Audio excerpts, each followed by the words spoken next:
Grace wrapped her tiny arms around my leg that Thursday morning, her brown eyes bright with hope.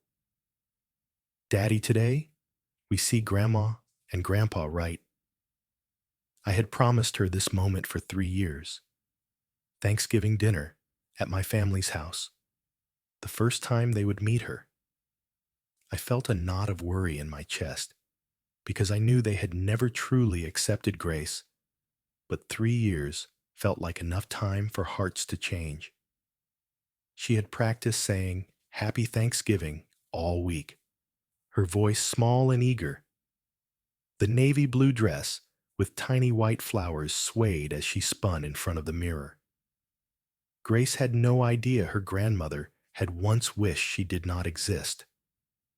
When we pulled up to the house, something felt wrong. The usual sounds of laughter and warmth were missing. Just silence. Before I tell you what happened when that door opened, I need to know something. Where are you watching this from? Drop your city or country in the comments below. If you have ever felt like you had to choose between your child and your family, hit that like button. And subscribe, because what happens next will show you exactly why some bridges are meant to stay burned.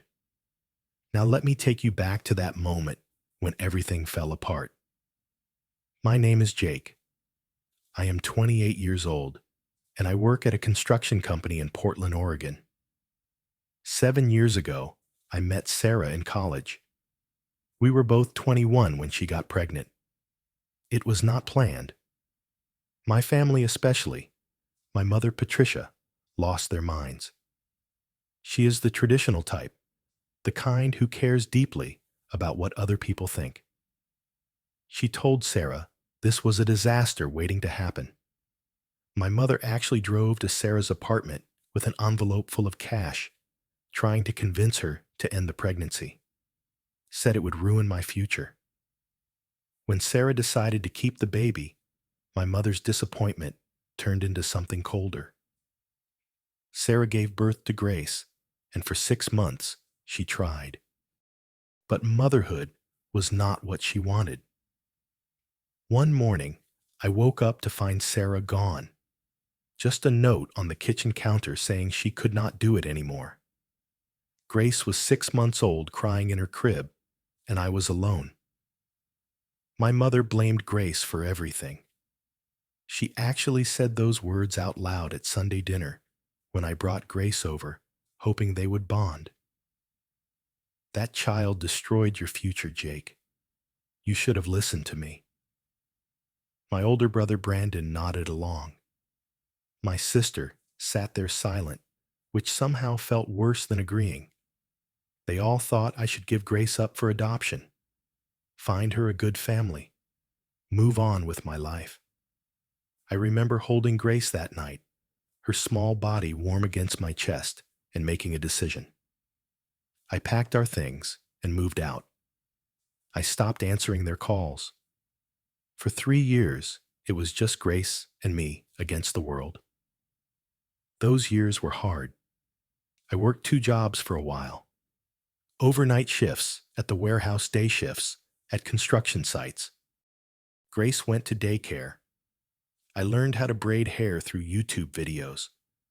Learned how to cook more than ramen and frozen pizza. Learned how to be enough for her. And she was perfect. She started walking at 11 months. Her first word was Dada. By 3, she was drawing pictures of flowers and asking questions about everything. She was smart, funny kind to other kids at preschool. But there was always this sadness in her eyes when she saw other kids with their grandparents. She would ask me why she did not have a grandma or grandpa. I told her they lived far away. It was easier than the truth. Last September, my sister called. Her voice was careful, measured. She said Mom had been thinking about things. Said Mom was getting older, turning 62 this year, and she was starting to regret how things ended. My sister said Mom wanted to make things right. She invited us to Thanksgiving. I should have said no right there. But I looked at Grace, who was sitting on the floor, coloring a picture of a house with 4 stick figures labeled Daddy Grace, Grandma, Grandpa, and I could not do it. I called my mother. The conversation was brief, awkward. She said it was time to be a family again. I agreed mostly for Grace. My daughter spent the next 2 months in a state of pure excitement. She made a card. She drew a picture for Grandma. She practiced what she would say when we met them. Thanksgiving morning arrived cold and clear. Grace was awake at 6 in the morning, too excited to sleep. She put on the navy blue dress I bought her special for this day. It had tiny white flowers embroidered along the hem. She looked at herself in the mirror and beamed. "Do I look pretty, Daddy?" she asked. "You look beautiful, sweetheart," I told her. She carefully picked up the drawing. She had made a crayon portrait of our family standing in front of a house. At the top, in her wobbly 6-year-old handwriting, it said, "For Grandma, love, Grace." The drive from our apartment in Northeast Portland to my mother's house in West Lynn took 35 minutes. Grace asked questions the entire way. Will Grandma like my dress? Will she hug me? Does she know I am 6 now? I tried to answer each one with confidence I did not feel. My hands were shaking on the steering wheel. We pulled up to the 2-story house where I grew up. The big porch, the oak tree in the front yard. Cars lined the driveway. Brandon's truck, my sister's sedan, my aunt's SUV, my uncle's car. The whole family was already inside. Usually you could hear them from outside. Laughter music, the clatter of dishes. But today, it was eerily quiet. Grace held my hand tight as we walked up the porch steps. She was nervous now, sensing something. I pressed the doorbell, and we waited. My heart pounded in my chest. Grace looked up at me and smiled, trying to be brave. The door opened. My mother stood there, her face blank and cold. She looked at me, her eyes sweeping over me quickly before landing on Grace. But there was no warmth, no smile, no welcome. Grace, sweet and hopeful, did not notice at first. She looked up at my mother with those bright eyes and said, "Happy Thanksgiving, Grandma." Her small voice was full of joy. She held up the drawing with both hands, offering it like a precious gift. My mother did not take it. She did not even look at it. Her eyes stayed on me hard and cold. "We need to talk," she said. Her voice was flat. "Alone." She did not acknowledge Grace at all. Not a word. Not a glance. It was like my daughter was invisible. Grace's smile started to fade. She looked at the drawing in her hands, then back at my mother, confused. Brandon appeared behind my mother in the doorway. He was 32 tall, wearing a sweater I recognized from last Christmas.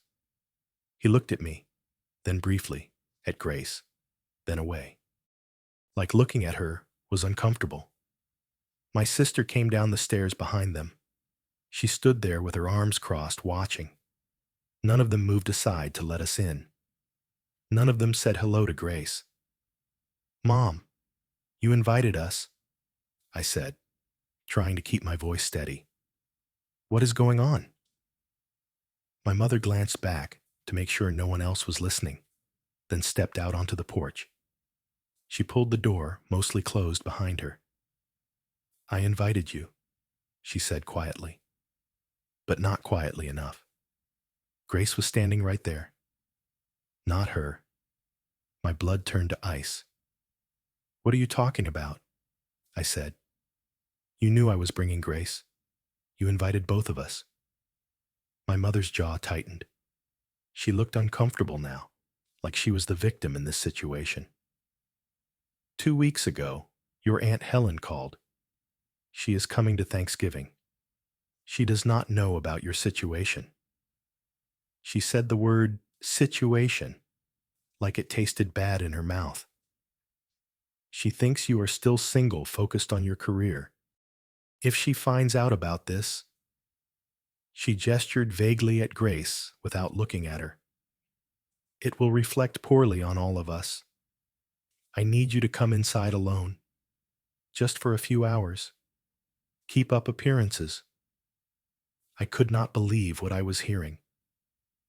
You want me to leave my daughter outside while I eat Thanksgiving dinner? My mother actually looked annoyed at my reaction. Do not be dramatic, Jake. Take her home. Come back later. It is just a few hours. Brandon stepped onto the porch then. Jake, be reasonable, he said. Mom's right. Aunt Helen is old-fashioned. She would not understand. Just take Grace home and come back. We can explain everything to her later. From inside the house, my sister called out, Mom is right. We cannot deal with this today. I felt like I was in a nightmare. These were the people who were supposed to love me, supposed to be my family. And they were asking me to abandon my daughter to protect their reputation. Grace was still standing there holding her drawing. She was looking at all of us, trying to understand what was happening. Her small face was pinched with confusion and hurt. Then my mother said the words that broke everything. She looked at me, her voice cold and certain. You made your choice 7 years ago. Now live with it. But do not expect us to pretend that child belongs here. She said, that child, while Grace was standing 2 feet away. She said it like Grace was not even human. The word hung in the air. Mistake. My mother did not whisper it. She said it at full volume. Grace heard it. I watched my daughter's face crumble. Her eyes went wide. She did not know what the word meant exactly, but she knew it was bad. She knew it was about her. The drawing slipped from her hands and fell onto the porch, the crayon colors bright against the gray wood. Jake, you are being unreasonable, Brandon said, moving to block our path. We are trying to keep this family together. My sister appeared beside him. Just do what Mom asks. Is it really that hard? They were treating this like I was the problem, like I was being difficult for not abandoning my 6-year-old daughter on Thanksgiving. Grace's small voice cut through the tension. Daddy! She was looking up at me, tears starting to roll down her cheeks. What is a mistake? Her voice broke on the last word. Did I do something wrong? That question destroyed me. My beautiful, innocent daughter thought she had done something to deserve this. I dropped to my knees in front of her, putting my hands on her small shoulders. You are not a mistake, I said loudly, making sure every single person on that porch heard me. You are the best thing that ever happened to me. Do you understand? The best thing. I stood up, lifting Grace into my arms. She buried her face in my neck, her small body shaking with tears. I looked at my mother, at Brandon, at my sister. We are leaving, I said, and we are never coming back. My mother reached out like she was going to grab my arm. Jake, do not be dramatic. We can work this out. I pulled away from her. You called my daughter a mistake to her face, I said. There is nothing left to work out. Brandon stepped in front of me as I tried to walk past. You are throwing away your family for this, he said. I shifted Grace higher on my hip. No, I said. You threw away your family. You just do not realize it yet. I pushed past him, probably harder than I needed to. He stumbled back. I walked down the porch steps without looking back. Grace was crying into my shoulder, her whole body trembling. I got her into her car seat, my hands shaking so badly I could barely buckle the straps. As I backed out of the driveway, I glanced at the porch one last time. They were all standing there. My mother, Brandon, my sister. My aunt and uncle had come to the door now too, watching. Not one of them tried to stop me. Not one of them apologized. The house that I grew up in disappeared in the rearview mirror, and I felt nothing but relief. That night, I cooked a small turkey breast in our apartment, just the two of us. Grace sat at our tiny kitchen table, still in her navy blue dress. She barely ate. She pushed the mashed potatoes around her plate and did not say much. Before bed, she looked at me with those big brown eyes and asked, "Am I really not a mistake, Daddy?" I spent the next hour sitting on her bed, holding her hand, telling her over and over that she was wanted, that she was loved, that some people just do not know how to love the right way, and that is their problem, not hers. She finally fell asleep around 10, her small hand still holding onto my thumb. The next 2 days, Grace did not want to go to kindergarten. She was afraid the other kids would ask her about Thanksgiving. I called in sick to work and stayed home with her. We watched her favorite movies. We made chocolate chip cookies and got flour everywhere. We colored pictures and built blanket forts. Slowly, I watched my daughter start to smile again. By Saturday, she was laughing at cartoons. By Sunday, she was back to her normal self, asking me if we could go to the park. I blocked every number. My mother, Brandon, my sister, all of them. I did not read any texts. I did not listen to any voicemails. I focused entirely on Grace. I decided right then that my daughter did not need people who could not love her. She had me. That was enough. I was not going to let anyone hurt her again. For the first time in 3 years, I felt at peace with my decision to cut them off. They had shown me exactly who they were. I chose to believe them. On the 5th day, after Thanksgiving, I made the mistake of checking my phone. I had been avoiding it, but I needed to respond to some work emails. When I opened it, my screen was flooded with notifications. 89 missed calls. 34 from my mother. 28 from Brandon. 27 from my sister. 67 text messages. I scrolled through them. They got increasingly desperate. "Jake, please call me back. We need to talk. This is important. Jake, answer your phone. Please. We made a mistake. Please answer us." The most recent one was from my mother, sent at 3 in the morning. "Jake, I am begging you. Call me." I deleted every single message without reading them fully. I was not interested. They had their chance. They chose their reputation over my daughter. Now they could live with that choice.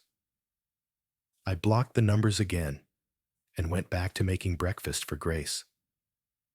That afternoon, my phone rang from an unknown number. I almost did not answer. I figured it was one of them calling from a different phone. But something made me pick up. "Hello." There was a pause. Then a voice I had not heard in years. "Jake, this is your Aunt Helen." I sat up straighter.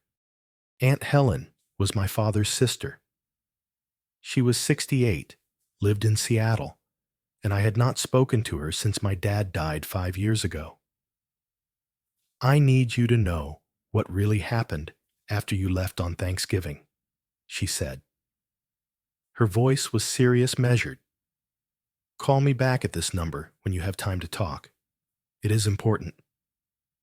I called her back that evening after Grace went to bed. "Aunt Helen," I said, "what is going on?" She sighed deeply. "I arrived at your mother's house about 30 minutes after you left," she began. "When I walked in, I asked where you were. Your mother told me you had to cancel last minute for work. But when I was taking off my coat, I saw a piece of paper on the porch. I went outside and picked it up." She paused. "It was a drawing, a little girl's drawing of a family. It said, 'For Grandma, love Grace,' at the top." My throat tightened. That was Grace's drawing, the one she dropped. I came back inside and asked who Grace was. Aunt Helen continued. "Your mother tried to change the subject. Brandon tried to distract me. But I am not stupid, Jake. I kept asking. Finally, your sister cracked and told me everything. About Grace. About Sarah leaving. About how they turned you and your daughter away at the door to keep up appearances in front of me." Her voice hardened. I was furious. "What did you say?" I asked. "I told your mother she should be ashamed of herself," Aunt Helen said. "I told her she turned away a 6-year-old child on Thanksgiving, her own granddaughter. For what to impress me, I do not care about any of that. I never have." She paused. "Jake, I never had children. I always wanted to be an aunt, a grandmother figure to someone. And to find out I have a great niece that I have never met because of your mother's pride, I left immediately. I did not eat. I did not stay. I told them all they should be disgusted with themselves." I felt tears burning in my eyes. "Thank you," I said quietly. "After I left, your mother apparently had a breakdown," Aunt Helen said. "She realized what she had done. Not because she actually feels guilty, mind you, but because someone whose opinion she actually cares about was horrified. She has been trying to reach you ever since." There was a long silence.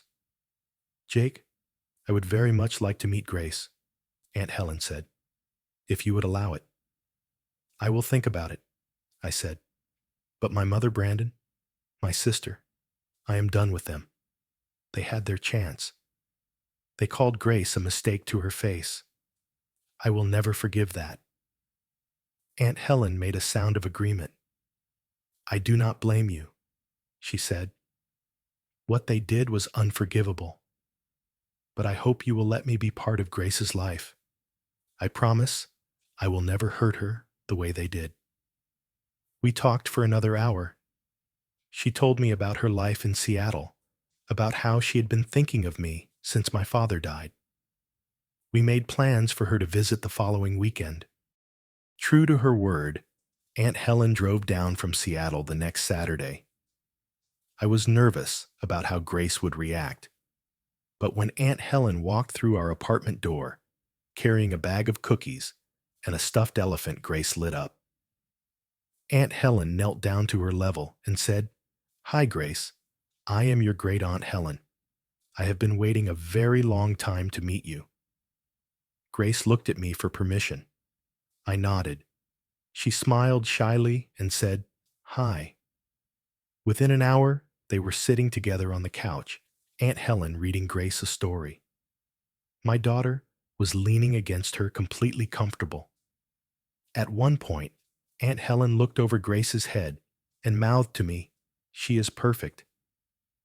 That night, after Aunt Helen left, Grace said, "I like Grandma Helen."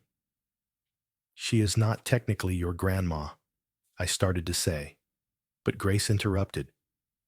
"She feels like a grandma," she said simply. And from that moment on, Aunt Helen was Grandma Helen. She drove down every other weekend. She called Grace twice a week just to talk. She sent cards and little gifts in the mail. She showed up for Grace's kindergarten play. She was there for Grace's 7th birthday party. She did everything my mother should have done, and she did it without hesitation or conditions. My mother sent a handwritten letter, 6 pages long, full of apologies and explanations. I read the first paragraph and threw it away. Brandon sent emails. My sister sent texts from different numbers getting around my blocks. I ignored all of it. Aunt Helen told me that my mother had called her crying, begging her to convince me to forgive them. Aunt Helen told her, "You cannot undo what you did. Only Jake can decide to forgive you, and frankly, I do not think he should." 2 years have passed since that Thanksgiving. Grace is 8 years old now. She does not remember much about that day anymore, which I am grateful for. She remembers that some people were not nice, but the details have faded. What she does remember is Grandma Helen. She remembers the weekends we spent at Aunt Helen's house in Seattle. She remembers baking cookies together. She remembers the stories Grandma Helen tells about her father, my dad, when he was young. She remembers being loved. My mother stopped trying to contact me about a year ago. According to Aunt Helen, Patricia realized I was serious about cutting her off. Brandon got married last spring. I found out through a mutual friend. He did not invite me. I did not care. My sister had a baby 6 months ago. I saw the announcement on social media before I deleted my account. I felt nothing. These people are strangers to me now. They made their choice. I made mine. Last week, one of my coworkers, Marcus, asked me if I ever regretted it. Marcus is 35, divorced, has 2 kids he shares custody of. We have become good friends over the past year. "Do you ever think about reaching out to your mom?" he asked during our lunch break. I thought about it for a moment. "No," I said. "I miss the mom I thought I had. But the woman who called my daughter a mistake to her face, I do not miss her at all." Marcus nodded. "Man, I respect what you did. A lot of people would have caved, would have tried to please everybody." He took a bite of his sandwich. "You taught Grace that she is worth fighting for. That is everything." A few nights ago, Grace came into the living room while I was watching TV. She climbed onto the couch next to me and snuggled under my arm. We sat there for a while in comfortable silence. Then she said, "Daddy, is it okay that I am happy, even though Grandma Patricia does not love me?"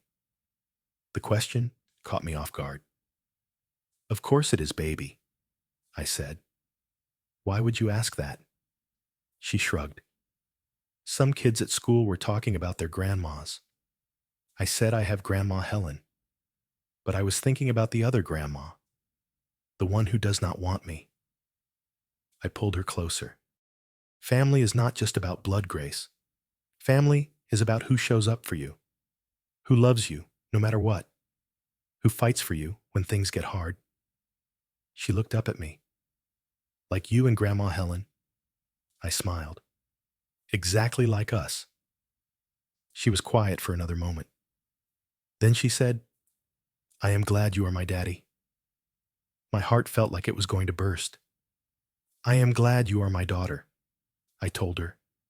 "I would not change a single thing about you."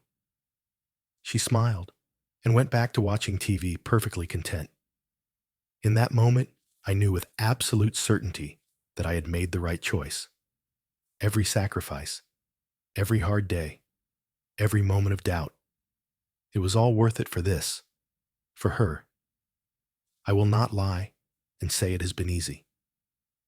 There are moments when I feel the weight of being a single parent. There are days when I am exhausted, when the bills pile up, when I wish I had help. But I would rather do this alone than subject Grace to people who see her as anything less than the miracle she is. She deserves better than conditional love.